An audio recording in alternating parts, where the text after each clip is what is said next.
All right, this will be a video about the unbelievably strange background of Nine Inch Nails. And if you follow my channel, you might know I've done a few compilation videos of celebrities who have just really strange backgrounds and connections that are almost unbelievable at times to major events and people in history. Just did a video on the really weird background of John Denver. And I was going to do another compilation video with Nine Inch Nails as one of the features. But like with John Denver, there's just too much weird stuff going on here with Nine Inch Nails. So I figured I'd just do a video dedicated to them.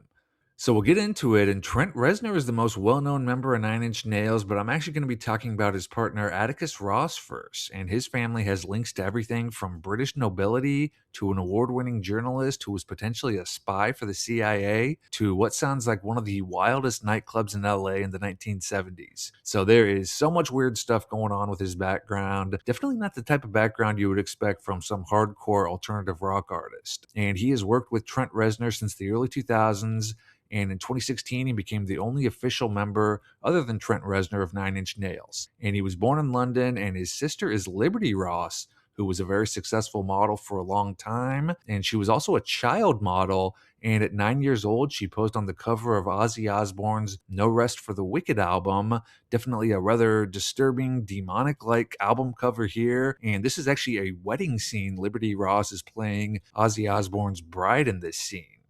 And she's currently married to Jimmy Iovine, who's regarded as one of the most powerful people in Hollywood. And they were married in 2016 at the house of David Geffen. And she wore this lovely black wedding dress with this huge black headpiece. And the guests who attended were all required to wear red. The guests included Tom Hanks and Oprah and Lady Gaga. And much like the Ozzy Osbourne wedding scene from earlier, this wedding also seems like definitely a pretty demonic wedding scene. Honestly, I don't know if I've ever seen a wedding that looks as demonic as this one.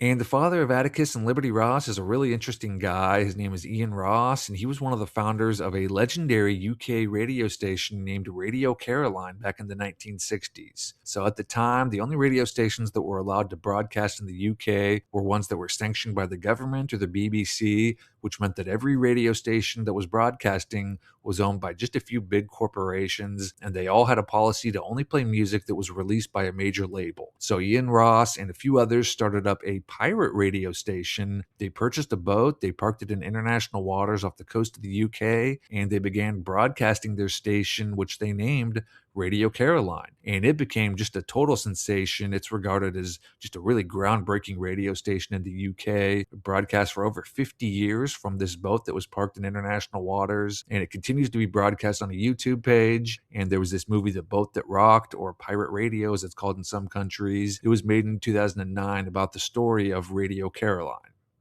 But even more interesting is that after he left the radio station, he opened up a nightclub named Flipper's Roller Boogie Palace in Los Angeles in 1979.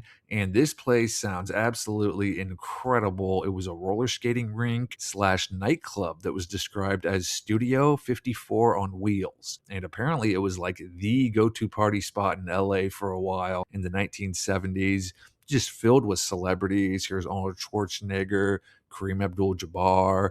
Here's Ian Ross with Jamie Lee Curtis and John Carpenter. Here's Ian Ross with Robin Williams, who's doing a Masonic hand gesture from the looks of it with his right hand.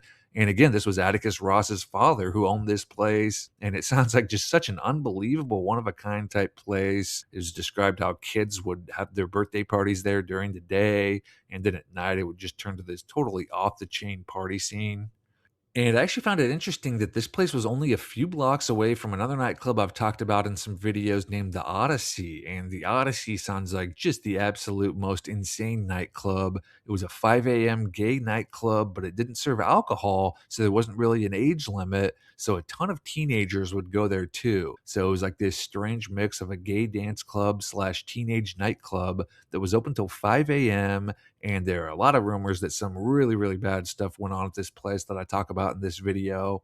And the Odyssey was owned by Eddie Nash, who was basically the biggest drug lord on the West Coast at the time. He was allegedly responsible for the Wonderland murders, which is one of the most brutal crimes in the history of Los Angeles. And it's just borderline incredible that someone like this would own a dance club where a bunch of teenagers hung out at. But anyway, this Flipper's Roller Boogie Palace was only a few blocks away from the Odyssey. I just kind of found that a little interesting.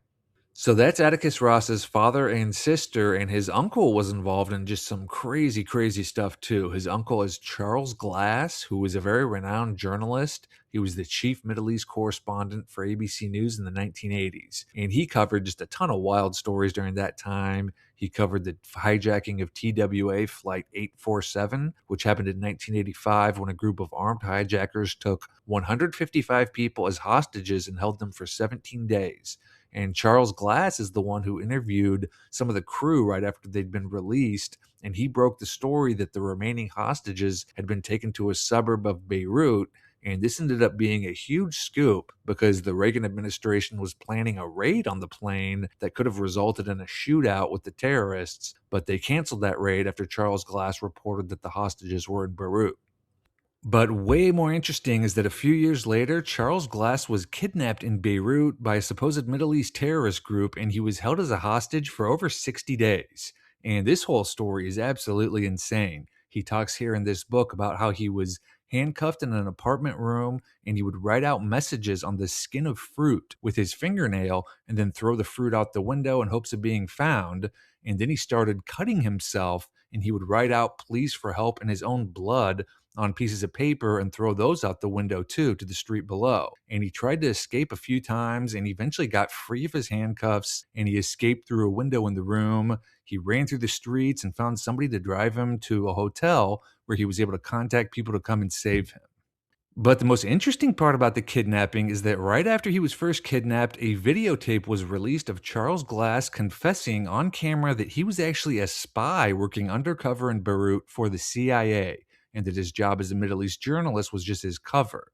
And this is the statement he read off. This is how it started. He says, "I am Charles Glass. Many of you know me as a journalist, but few know the truth. I use the press as a cover for my main job with the CIA. I collect information for the benefit of the CIA." Now, the CIA and the White House denied this and claimed that he was forced to say this, and Charles Glass himself claimed that his abductors wrote out the note for him and forced him to read it at gunpoint. He claimed he never worked for the CIA. But the statement he read does mention specific names and specific meetings that Charles Glass was involved with, supposedly on behalf of the CIA, and the details of these names and meetings were accurate. These meetings did happen. So if the note was written by some random terrorist who kidnapped him, it's pretty doubtful that they would have known all these details. Charles Glass ended up claiming that they went through his diary, and that's how they knew all these intimate details about what he'd been involved with in Beirut. The note was also written in pretty grammatically correct English, which again, you probably wouldn't expect to be the case if it was just written by some random terrorist from Lebanon. And it's honestly not much of a stretch at all to imagine that Charles Glass could have been working for the CIA. A few years earlier, in 1977, Carl Bernstein of Watergate fame wrote an article for Rolling Stone magazine where he disclosed that over 400 journalists had been used by the CIA abroad to gather intelligence and carry out assignments, and their work as journalists was just a cover. But a lot of people actually think Bernstein himself is in very tight with the CIA, and this article was almost like damage control because the relationship of the CIA and the media is way, way, way, way, way bigger than just using journalists to spy abroad. A lot of people think the CIA basically has firsthand involvement in writing the stories that appear in the news media, and that this article was written just to make it seem like the CIA using journalists to spy for them abroad was the extent of the relationship. So it's definitely not difficult to think that Charles Glass could have indeed been used by the CIA to gather intel during his time in the Middle East. This whole story is just really, really bizarre. If you read his account of the kidnap and his time as a hostage, parts of it seem really difficult to believe. So you do wonder if there was way more to the story here that just never got out. So that's Atticus Ross's uncle, and Atticus Ross's interesting connections go back even further than that, too. His grandfather was Miles Lampson, who was known as the Lord Killian, and he was the British ambassador to both China and Egypt for almost 2 decades in the 1930s and 40s. And Atticus Ross's great grandfather was Aldo Castellini, who was chief of the Italian Army's medical service during World War II, and he is regarded as the father of the combined vaccine. And he was also described as the quote, man who won the war. And the war in question happened in 1934 when Italy went to war with Ethiopia to annex the country. And their biggest enemy in the war was all these diseases that Italian soldiers were getting from mosquitoes and in the jungles. And Aldo Castellini, his reputation was so great that he was sent to Ethiopia by Benito Mussolini to help with the problem. And he oversaw this big program that administered a ton of vaccines and antidotes to the soldiers, and he's basically credited with solving the problem of these Italian soldiers dying from disease during the war. So there are just so many, so many random connections in Atticus Ross's background. It's definitely not the type of family or background you would think that this hardcore alternative rock guy would come from. And Trent Reznor is obviously the more well-known face of Nine Inch Nails. He was born in Western Pennsylvania, and his great-grandfather founded the Reznor Heating Company back in the late 1800s. And this was a huge company for a long time, very, very successful. There were a bunch of Reznors involved in the company throughout the generations, and there's actually a Reznor mansion in Mercer, Pennsylvania. And so back then, Western Pennsylvania just had a ton of money between the Mellons and the Carnegies and a whole bunch of prominent families who were in this area. So you do wonder if George Reznor might have been linked up with them in some way, whether they helped finance his company or helped his company grow or were invested in it. It definitely wouldn't come as a surprise if he was connected to some of these really, really powerful families who were in this region in some way. And I also did find it interesting that this article here mentions how George Reznor also ran an orphanage in addition to running the Reznor Company. And it's claimed that he started this orphanage for orphans who lost their fathers in the Civil War. So that could be the case that he just wanted to help some kids out, but it could also be the case that there was a little more going on here because there's a lot of orphanages, especially orphanages back then, that were involved in some really shady stuff. But anyway, Trent Reznor was definitely from a very well-off family that may have been connected to some of those really powerful families that were in that region of Pennsylvania. And as far as some of the controversial things he's been involved with over the years, there are plenty of them. And probably the most well-known one happened in 1992 when he moved into the exact house on Cielo Drive where followers of Charles Manson murdered Sharon Tate and four others in 1969. And he turned one of the rooms into a recording studio, and this is where he recorded the Downward Spiral album. And he also signed Marilyn Manson to a record deal around this time, and he produced Marilyn Manson's debut album, In the Manson House. Obviously, Marilyn Manson is about as satanic as it gets. And Trent Reznor named this studio at the Manson house Le Pig, which was inspired by the fact that after the Manson murders, his followers wrote pig in Sharon Tate's blood throughout the house and on the front door. And Trent Reznor has been asked about this a number of times over the years, and he always claims that he had no idea that it was the Manson house that he was renting for his studio. He claims it was just one big coincidence. Obviously, this sounds incredibly hard to believe that he's telling the truth here. And then right before this, Trent Reznor also commissioned a 20-minute movie to promote their album Broken. And this movie is apparently one of the most graphic things ever filmed. This is how it's described in an article. It says Reznor hired visual artist Peter Christopherson to make a horror film that felt real, like found footage or snuff films. Christopherson delivered, producing a 20-minute movie that includes a shot of a man preparing for his hanging, another man being kidnapped and held hostage in a basement, an individual being drowned, self-harm inflicting performance artist Bob Flanagan getting tortured by a machine and ground into meat.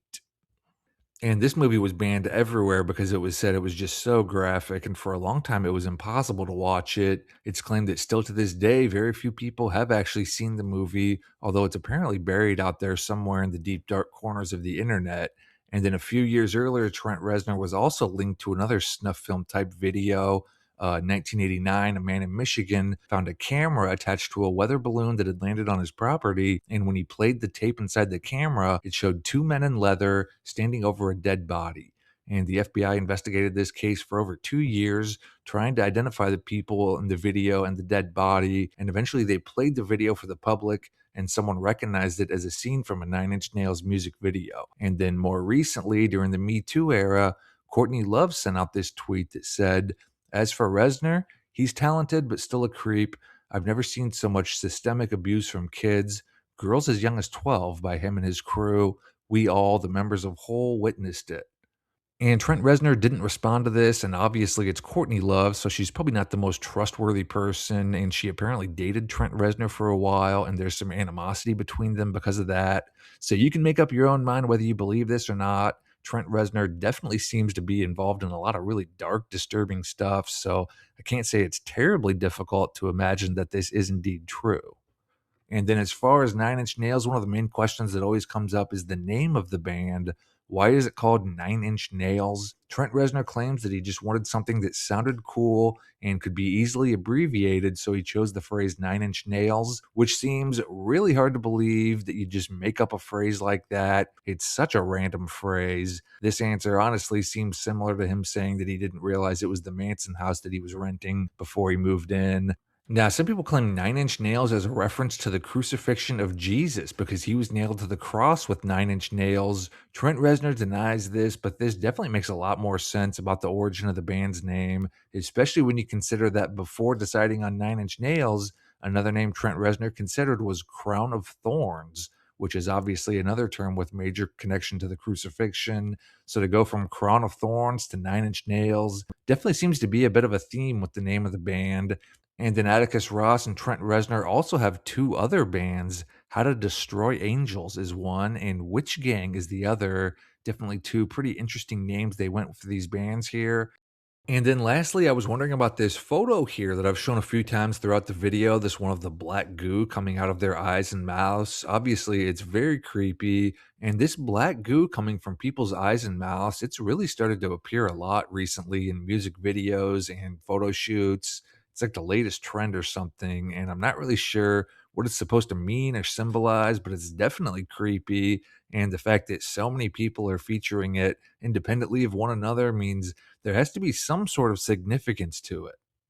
But anyway, that's 9 Inch Nails. A lot of really dark stuff here, a lot of really random connections too, especially with Atticus Ross. It's almost comical to see all the random connections that his family has to various things.